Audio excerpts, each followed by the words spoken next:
त्यो एक्लै गन गर्नेको सुनेर आएको म यता जाऊ भने उता जाऊ भने गर्दैन पनि टेर्छ नि गरेर त हुन्छ नि त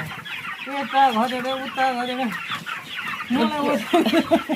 कोसँग बाँध्दै रहेछ भनेर आएको त कुखुरैसँग गराएको छ हिजो गाईसँग कराइराखेको तातो हुन्छ भने जानु नि त सर्नु पऱ्यो नि